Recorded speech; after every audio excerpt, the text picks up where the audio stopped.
Hasan-ı Basri'den tüm yöneticilere, toplumda huzur, barış ve kardeşliği sağlayan faktörlerin başında adil bir yönetim gelir. Yönetim adil olursa kurt ile kuzu beraber ve birbirine zarar vermeden yaşar. Ömer bin Abdülaziz devlet başkanlığına geldiğinde büyük alim Hasan-ı Basri ona bir mektup yazar. Aynen tercüme ettiğimiz mektup bu konuda oldukça önemli noktalara vurgu yapmaktadır.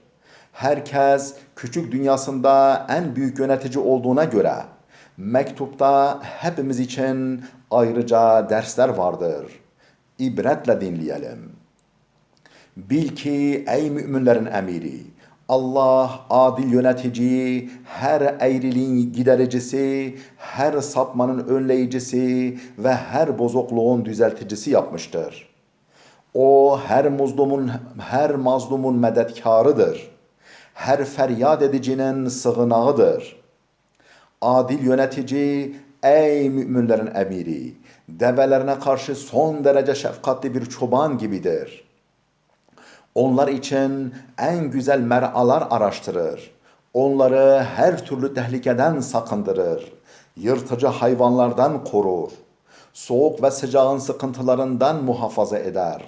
Adil yönetici öyle şefkatli bir babayı andırır ki evlatları için didinir, eğitimlerine dikkat eder.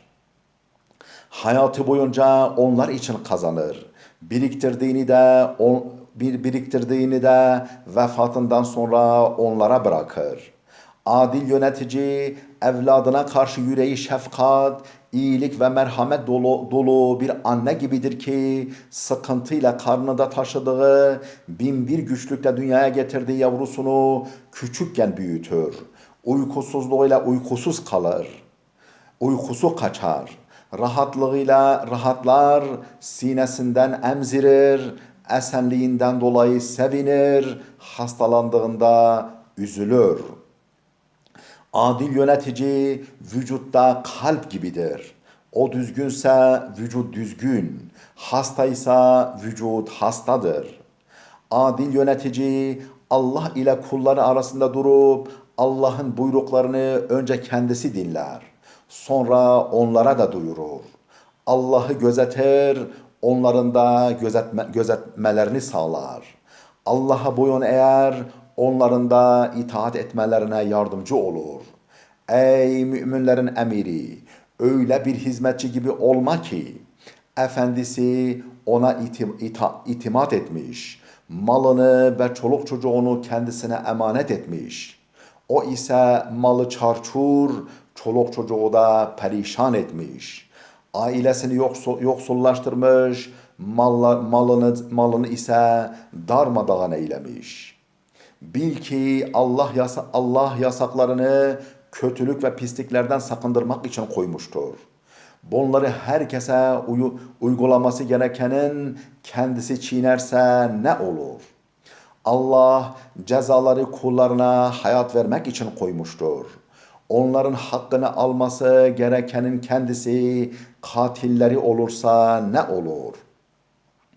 Ey müminlerin emiri, ölümü ve sonrasını hatırla. Ölüm anındaki kimsesizliğini, olanların da hiçbir yardımda bulunamayacağını düşün. Ölüm için hazırlık yap. Sonraki büyük korkulu günler için azık edin. Bil ki ey müminlerin emiri, senin şu anda oturduğun evinden başka bir evin olacak. Uzun süre orada uzanıp kalacaksın. Sevenlerin seni orada bırakıp ayrılacaklar.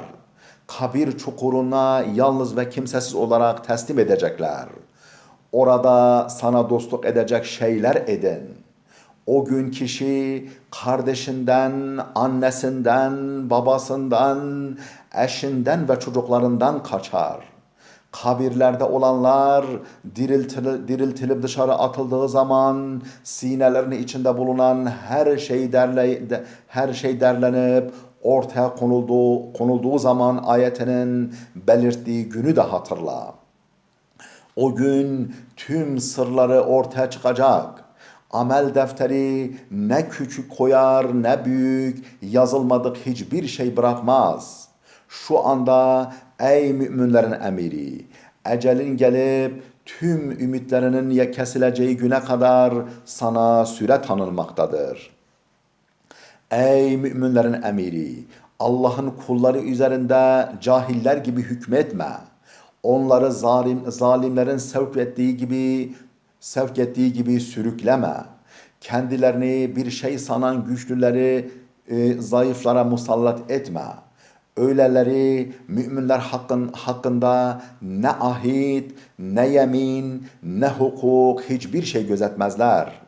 O takdirde sen hem kendi hem de onların günahlarını yüklenmiş olursun. Yükün iki kat olur. Akibet seni perişan edecek şeylerle lüks içinde yaşayan adamlarına aldanma. Böyleleri senin ahiretteki nimetleri yok etme pahasına dünyada zevku sefa sürerler. Bugünkü gücüne, kuvvetine bakma. Yarın ölümün pençesine düşeceğin zaman takatının kalıp kalmayacağına bak. Melekler, peygamberler ve elçilerin huzurunda ilahi duruşmaya çıkarılacağın zaman mecalin olacak mı ona bak. O gün bütün yüzler hayatın ve hakimiyetin tam manasıyla sahibi olan Allah'a baş eğmiştir. Ey müminlerin emiri, bu nasihatlerim önceki üstün akıl sahiplerinki kadar güzel ve etkili değilse de düşündüğüm hiçbir şefkat ve iyiliği esirgemedim.